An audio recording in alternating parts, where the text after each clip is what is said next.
Do you realize that people throughout history have tried to throw this book on piles and burn them because they wanted to do away with this? And it never has been accomplished.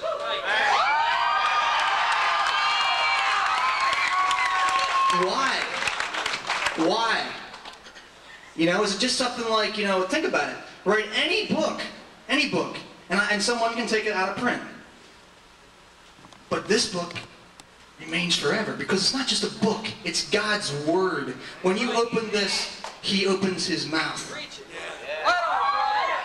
And what Charles was saying about this, man, I want you to try to think about this. We are so excited about the fact that this God can change a life that is going nowhere. And if you feel like that's your life, man, and I know there's people like that here because I know some of you personally. Some of you have told me that. Some of you have it written all over your life, and you know you want to get closer to God. But the problem is you don't know how. And you're looking around trying to find somebody else to show you how. Well, if you're into heavy metal, that's what all of these bands here tonight are doing, to show you how to love God. Because we love God. And I'll tell you something. There's a letter in here a prisoner wrote to me. He's in Colorado. And let me just read this to you. You think Charles' stories about, you know, you say, yeah, I've heard that before, Check this guy out. This guy wrote to LightShine just the other day. And some of it's confidential, and I'm not going to read it all because he asked me not to. I don't know what was the beginning of this thing. Okay. It says, how great and wonderful was the name above all. How's life been treating you? He's in a place, I'm not going to tell you where, because this is kind of a confidential thing. He says, I was born to a family that did not want me, or could afford me to keep me. And I was placed for adoption at birth. I was adopted 6 months later by these people. My parents got divorced when I was 7. I moved to Alaska with my dad. He married a real spiteful lady, and she told him, pick the kid or pick me. And guess what? He picked her. So the kid went back to live with his mom when he was 11. He says, I've been a skinhead, I've been a punk, hardcore, I ran coke, acid, crank, the whole works. I could read you the whole list. We get letters like this all the time. And it says, I've run away from a number of foster homes in my teen years. I ripped off churches, people, friends, family, and once a monastery. It says, I'm wanted in Texas, Alabama, Oregon, Nevada, Utah, and Nebraska for crimes of theft and credit card fraud, no murder, hardcore crimes. But he said I'm wanted. During my stay in this jail, I met an old man named Dave who was in for life. And this old man, Dave, said he started talking to me about a higher power that he called Jesus Christ. He says, I knew of him, but not well. He said all this stuff about love and forgiveness, about Satan and spiritual warfare, a load of crap in my book, he said. But he never gave up on this Christ dude. That's what he says. He says, one day, I wanted to get a book about eagles. And he says this Christian guy gave him this Christian book about God and Christ with a bunch of eagles in it. So a few days later, I accepted God and prayed the sinner's prayer. And then it says in parentheses, skip 2 years to present. The walk with God is a hard road to travel. It says, I've slipped, fell, stumbled, crawled, clawed my way along. As you can see, these guys have plenty of time to write. It says, for 2 years now, it's been well worth the pain, humility, and persecution, just knowing that me, a low, uneducated convict, will spend forever and ever with my Lord and Savior, Jesus Christ. Isn't that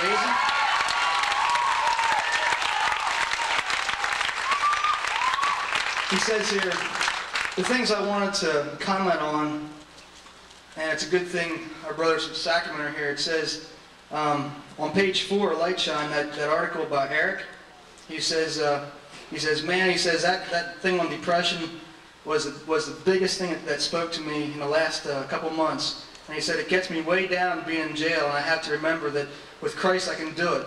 And I won't let anything happen, that he won't let anything happen. And it says, he truly cares for me. And I'll tell you something. It's not going to take some of you to realize that God cares for you. I mean, it's not going to take hard times like going to prison and being wanted in all those states. Some of you realize that now. And see, I think that that's wisdom that God's giving you, because he's reaching that into your head, and he's saying, I want you, I made you. That third song we played that had kind of like the funky beginning to it, that song is about a Christian who dies, and he stands before God, and basically he falls on his face as though dead, and he says, God, have mercy on me. And this is a Christian. And he says, the only thing I have that I can stand in your presence is to know that I have been bathed in Christ's blood.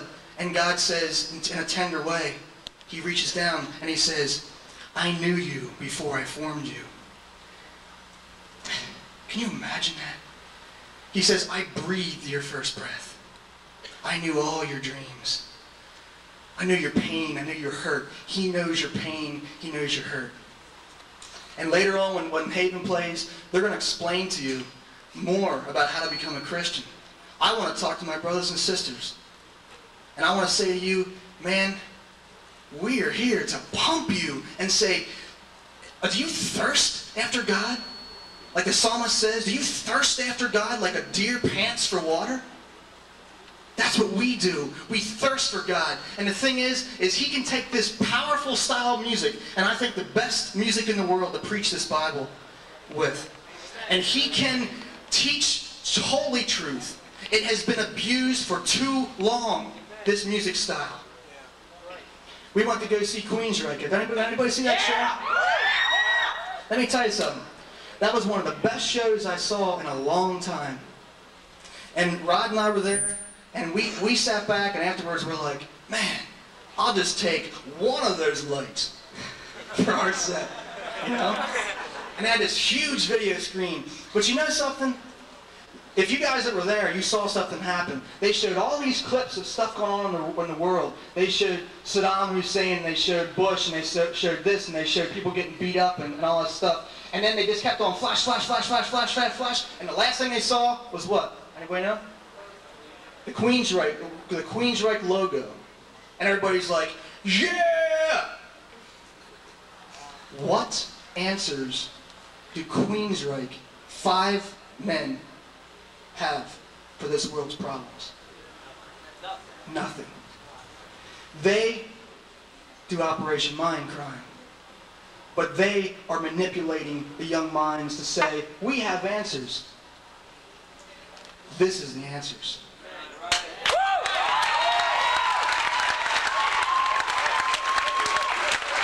If I can leave one thing with you, and I'll tell you something, I respect those guys so highly. Jeff Tate's got a good voice. He doesn't lose it like I just did in the last song. He's a great singer. And so is Metallica. We like those guys too. We have a lot of powerful music.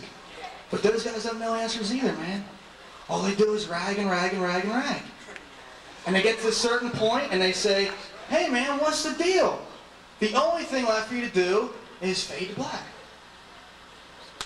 That's not right, man. That's what Charles said. He said, look, when you pull the trigger, when you slit your wrist, you are ushered just like that into the presence of God.